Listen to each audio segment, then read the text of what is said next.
Moon Girl Astrology here with your full moon in Scorpio Astro report. The full moon opposes the sun in Taurus at 17 degrees either way on this polarizing axis. So Taurus season is in full effect. Mercury has joined Taurus. So we have this steadfast, slow, grounded, even stubborn, fixed energy prevailing. And as well, Uranus in Taurus debilitated, asking us to change, shaking things up, and yet we're staying obstinate, a little bit with our heels stuck in the mud. And then this full moon comes into fruition where we see the polarity of the emotional extremes. So Scorpio is intensity. Scorpio ruling over the 8th house of regeneration, death. So this creative cycle ends with the reabsorption phase where we are then regenerated through this transformational process of death. So Scorpio has this intense notoriety. So Scorpio being very notorious for its emotional extremes. The moon is exalted in the polarity of Scorpio Taurus because Taurus is stability and the moon is our emotions. So when the moon is in Scorpio, it is considered weak or debilitated because the moon is our emotions and Scorpio is emotional extremes. We're going to want to really take time under this full moon to ground into our emotional body. And rather than repress or deny or hide in our shadow, we want to lean in and expand our ability to feel sensations and observe them. So Taurus and Mercury in Taurus gives us that powerful capacity for observation. Sit in your meditation and feel your feelings and know they are impermanent. A really nice practice for your Scorpio full moon is on May 7th is to feel all your emotions and just see if you can, with the power of your mind and your imagination, pull them up and out of the heart. So feeling them fully and then letting them seep out of the heart center. So lean in, expand your capacity to sense and to feel. Definitely Taurus season is about sensory awareness and our sensations and savoring and delighting in our perception. So use that power available to you under this Scorpio full moon. So Scorpio and Taurus are both fixed signs. So here we could stay really obstinate even and stuck. What we want to cultivate rather is an adaptability to this need to change that we're all facing together, especially with rabble-rouser, revolutionary Uranus in Taurus until 2026. So Scorpio is so passionate and says, I desire. So if we can harness our passions and utilize Scorpio's focused, even obsessive nature to really concentrate, especially in our meditation under this full moon, we can reap the rewards of this intense focus that Scorpio blesses us with. So look and see if you can be really persistent in your ability to concentrate and channel your desires towards manifesting your passions under this full moon without falling into extremes.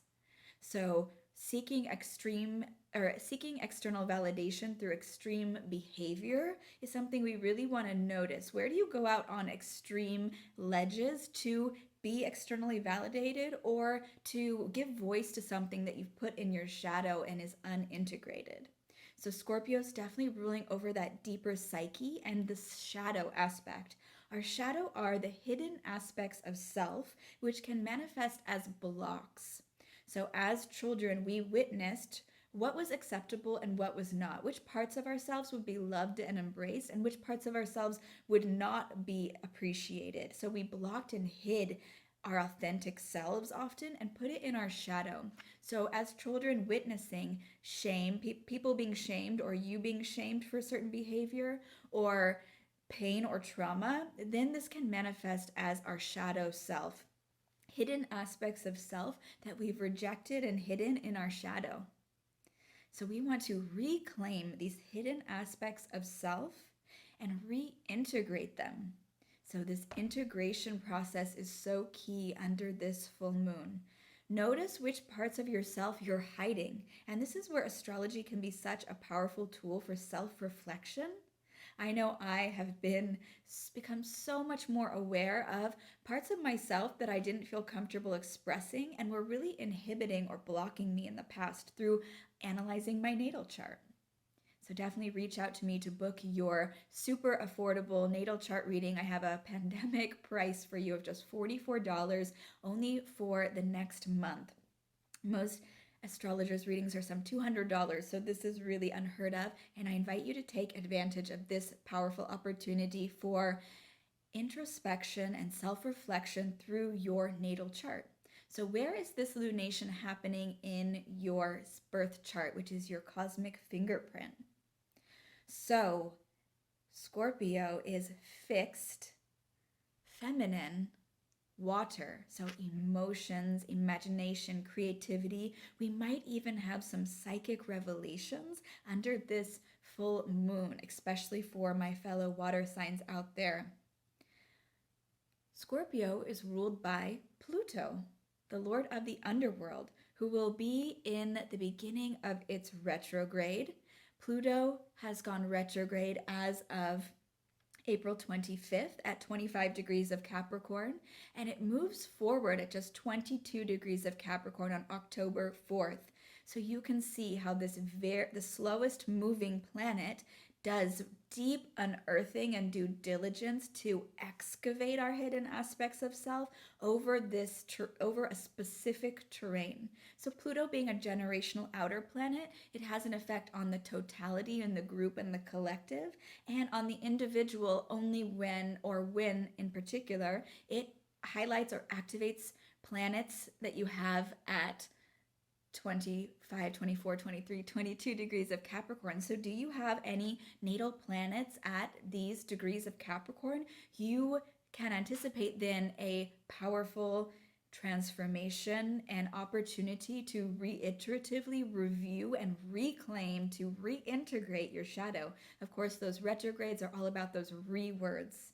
So this is a time where Pluto's annual retrograde, Pluto retrogrades every year for 5 months. And this is a time where Pluto goes back and even allows us to dive in a little bit deeper because it's less in our face. So we've been experiencing this radical upheaval and dismantling through the wrecking ball of Pluto this first portion of the year. We've all been feeling that collectively very intensely, especially as Pluto made its rare conjunction with Saturn on January 12th during the impeachment trials, as well as when the Sussexes stepped away from the old institution of the royal family. So that was a great personification of this January 12th Saturn, the great malefic Pluto, the destroyer conjunction in this third decanate of Capricorn, ruling over the patriarchy, the government institutions, and the authorities. So then Jupiter, the benefic, good, wish-fulfilling planet that expands everything that it comes into contact with, is traveling alongside Pluto all through 2020 in a rare conjunction that happens only every 30 years or so. So although Pluto retrograde, Scorpio's ruler, the ruler of this full moon, retrogrades for 5 months every year, standard procedure, this year it's getting some magnification, some expanded support to really do its deep, penetrative unearthing of our hidden aspects of self and tremendous hidden resources that we did not know existed. So Jupiter moved into its detriment or fall and will continue to stay contracted or in its weakest place throughout this year. Astrologers predicted there would be a recession this year when Jupiter, the planet of growth and expansion, moved into Capricorn, the restrictive planet. So the last time Jupiter was in Capricorn was in 2008 during the last recession. So astrologers being analysts, I'm not a Virgo, obviously, analysts, we analyze patterns and trends in as these transits occur to identify patterns there. So Jupiter is in its detriment, constricted in its fall. We have this recession here in 2020. And Jupiter and then Pluto connecting on 4/4, April 4th, and then we'll both retrograde together, activating these same degrees in Capricorn on June 30th. They will unite again in perfect harmony, in perfect amplification, merging their powers. June 30th, both as they retrograde over these degrees, and then again as the wrecking ball swings thrice, they will again unite November 12th later this year. So these are definitely key dates for us to watch. And these two planets together are beginning a new cycle, as is the Saturn-Pluto conjunction. So here we are in a whole new world together. There's so much to discuss, but really I would love to talk about the ruler of this full moon, Pluto, and these specific degrees in Capricorn.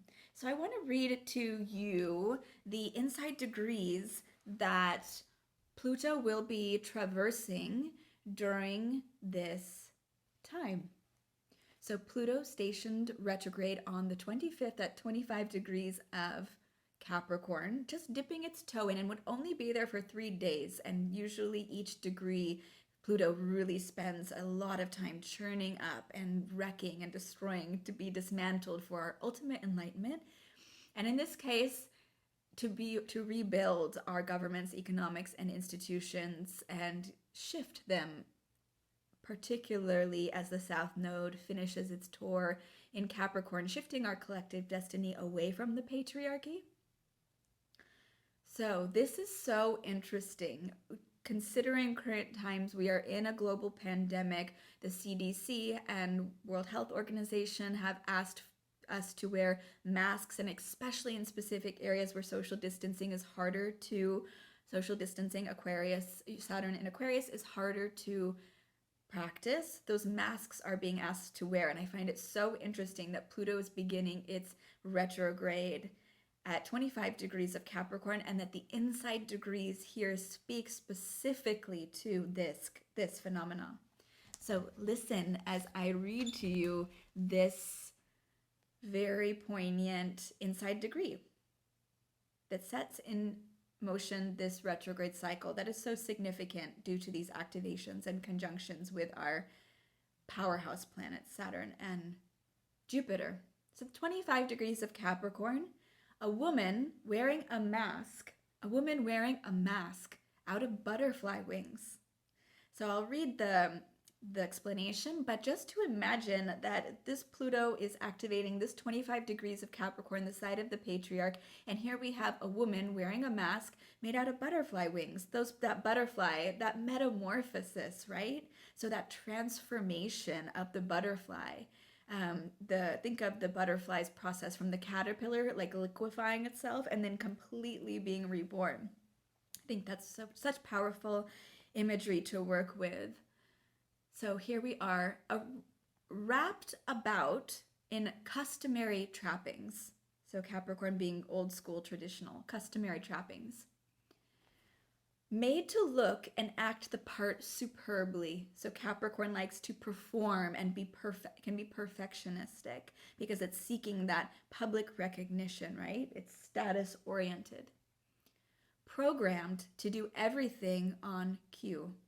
So really looking at the social conditioning and the programming, how even the patriarchy, the government, the institutions, the authorities, they're being propped up no matter how obscene or irrelevant, because we've been so deeply programmed to believe in the authority of the government.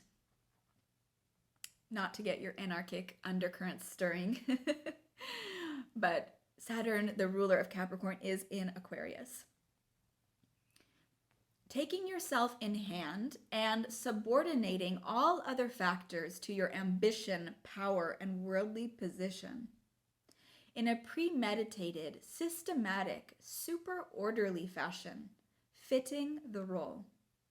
So good at this, you fool yourself. So that's when the programming becomes so intense that you don't even know where you begin and where your conditioning begins. So then, diving into that authenticity here to reclaim from the shadow or hidden aspects of self is such powerful medicine. The perfect wraparound setup of simply turning yourself into what everybody needs to see. So that performance element, putting on the public image and moving out just to please others. So far away from our authentic selves. But because there is so much manipulation and control in it, this can become highly corrupted. Indeed, Pluto, ruler of Scorpio, reveals the hidden parts, especially corruption. So under this full moon, secretive Scorpio is invited to own the shadow, reveal hidden parts of self, and unearth corruption, because Pluto also ruling over megalomania and corruption too. It all depends on the motivation. At best, you will become a viable role model for a given set of characteristics of an advanced kind to be embodied perfectly. But at worst, you will deceive and beguile and maneuver so smoothly that nobody will know what you serve, who your master is, and where all this comes from after all. Whew. Let's just sit with that for a moment, because I think that is such a powerful description of what we're going to be working with over the next 5 months, particularly beginning this cycle and this retrograde. Bear with me, I'd also like to read for you the other inside degrees that Pluto will be traversing. This is really an area, as Pluto is so slow moving, that we will all be working with.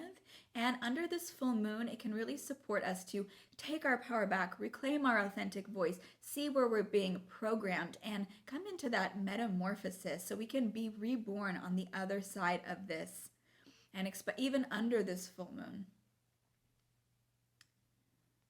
Capricorn at 24 degrees. I've read this before, and then Capricorn 23 degrees.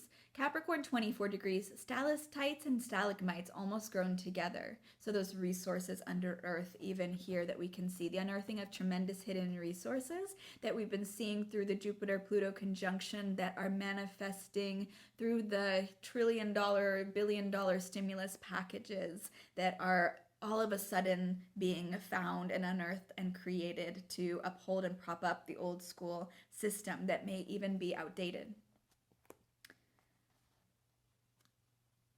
And then 22 degrees of Pluto, a bare altar covered with black velvet.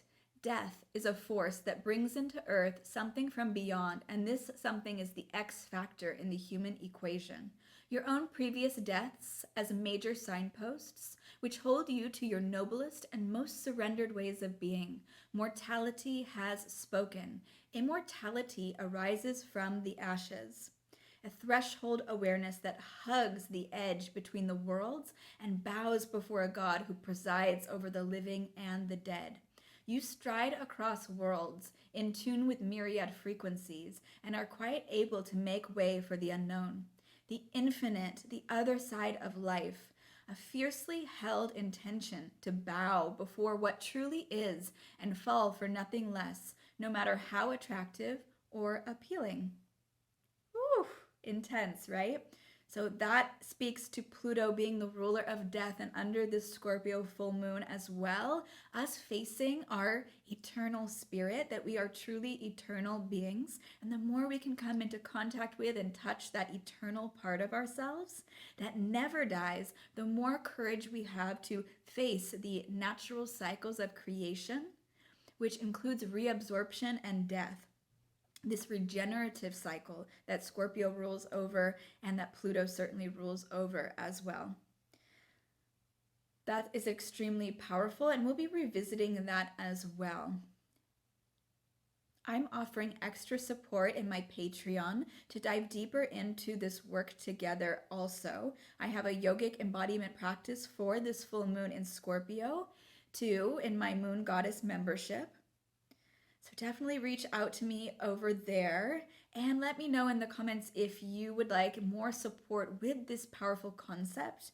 Grief can be unearthed here too. That might not be your experience, so you don't need to take on other people's emotions. Hold space for your own experience. But some people, because as well, death is really ravaging the world now with the pandemic, for us to really courageously face our mortality and then start to value our precious life, knowing our soul is eternal. So all of the merits and the work that we do, our sadhana, our spiritual practice, it adds up and makes an imprint or impression on the soul that is then carried with us into the next life through this practice of reincarnation.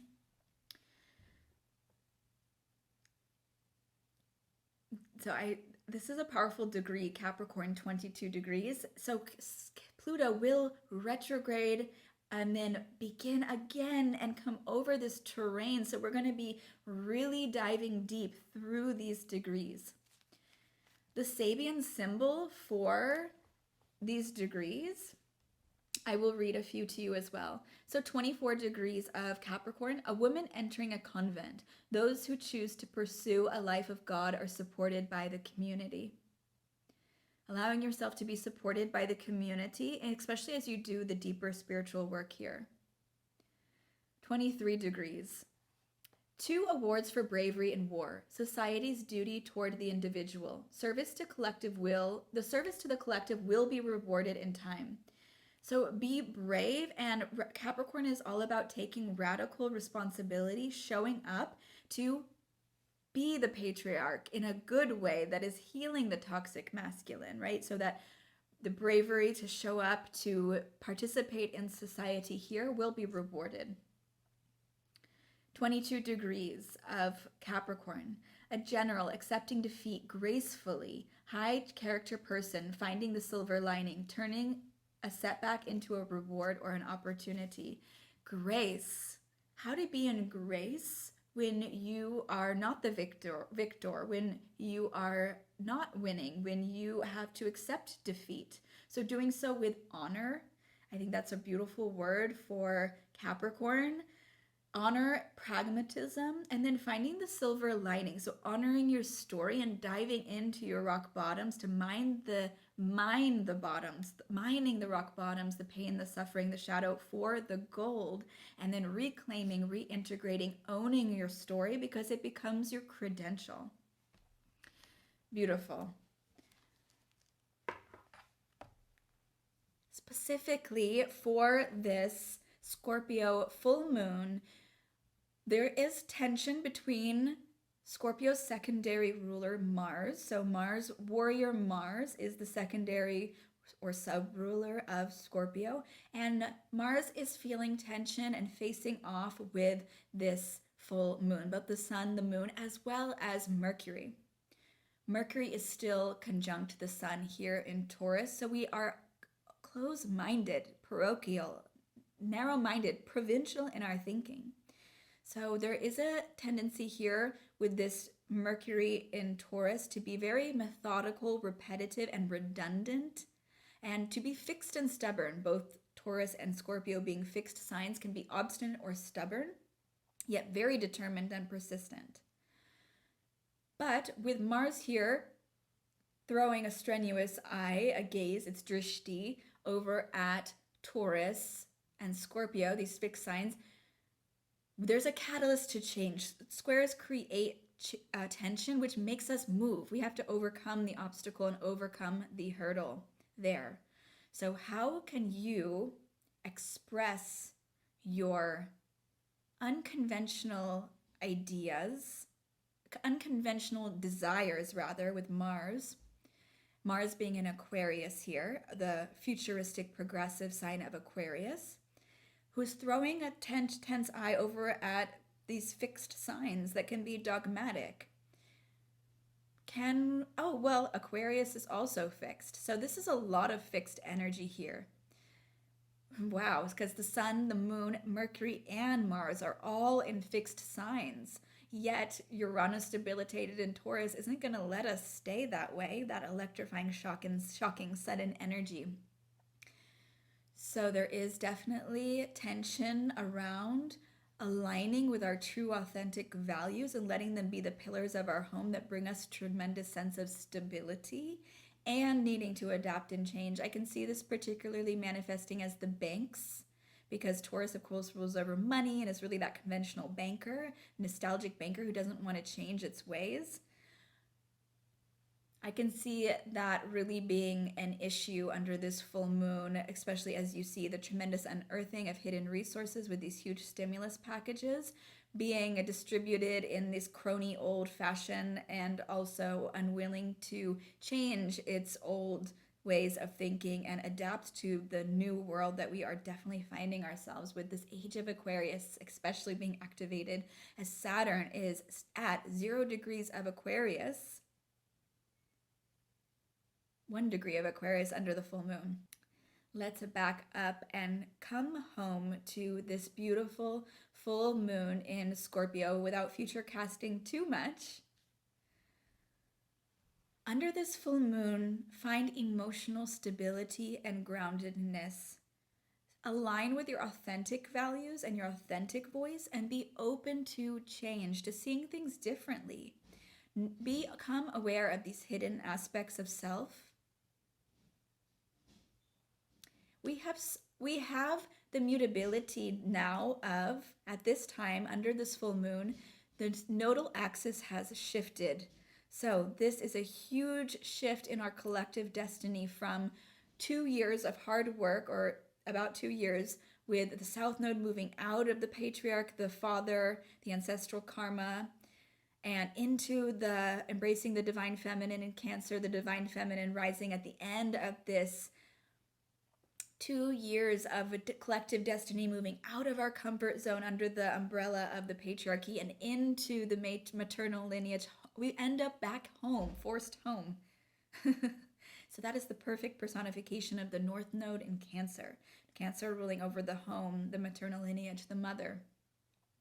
And then on May 5th, our destiny shifts to Gemini. So we are moving out of our comfort zone of Sagittarius and into the collective experience of Gemini, ruling over logistics, the local supply chain, and away from Sagittarius, the global supply chain.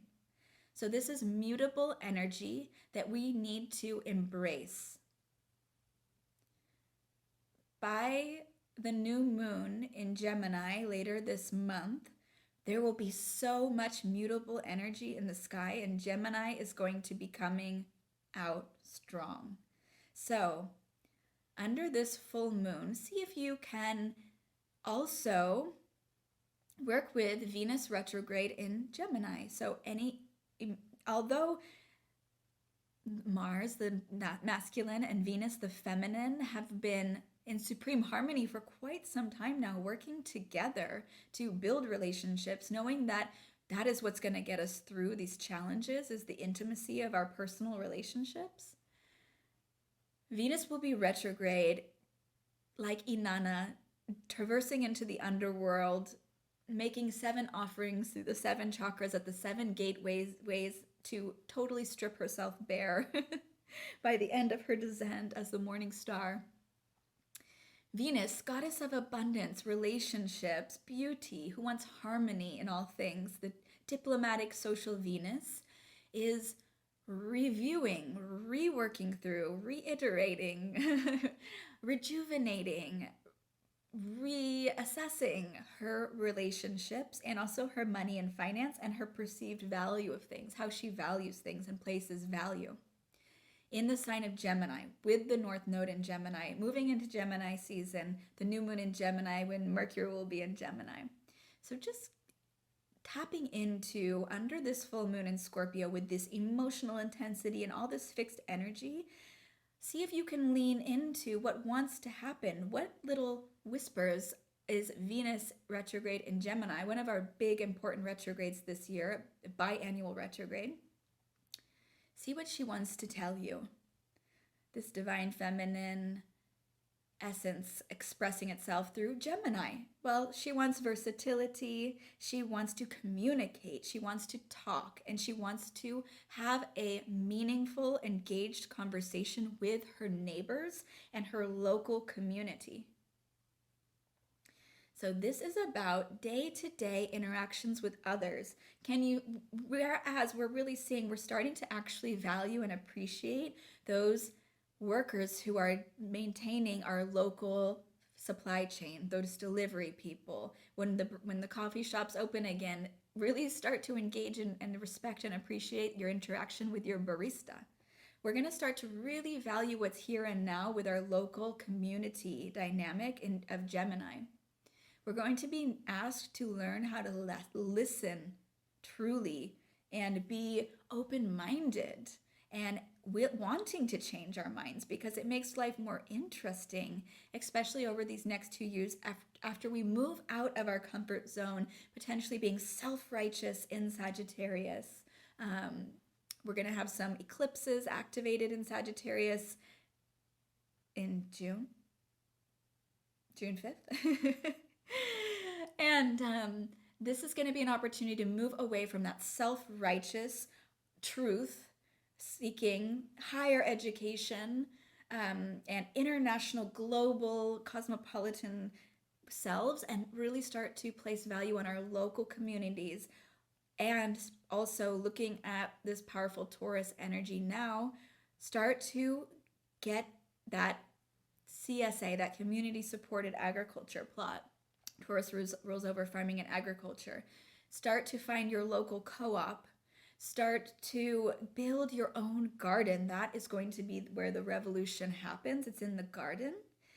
So, of course, I'm sure your cooking skills you're taking them to the next level now, as the North Node in Cancer has brought you back home to start to value your home and the kitchen in particular, and your ability to nourish yourself.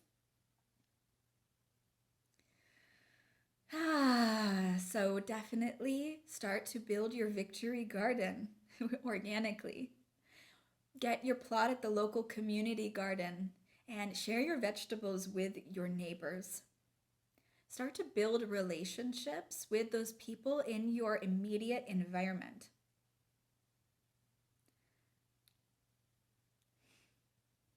So under this full moon, really embracing your emotional superpowers. Your emotions are not a curse. They are telling you, they are guiding you, they are your intuition. They're trying to tell you something. They're like, no, not that. That's the wrong way. But when you don't listen to your emotions and you repress and deny them and stuff them into your internal organs, it creates a dis-ease. So rather, can we cultivate our expanded capacity to observe sensation and feel sensations and know that it's permanent, and work with emotion and work with the energy under this full moon. This is going to make our life so much richer. And if we can harness the passionate intensity of Scorpio to focus and concentrate now, we can start to create that change. So we have this magnified energy and an illumination of this polarity, a need to change and align with our authentic selves.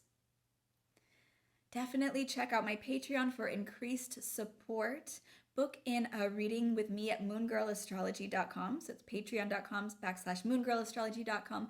Find me on Instagram at moongirlastrology2. I would love to hear from you and offer you support and guidance during this powerful time of transformation, so you can metamorphosize as that butterfly, especially after the Great Conjunction and moving into 2021 with Saturn in Aquarius.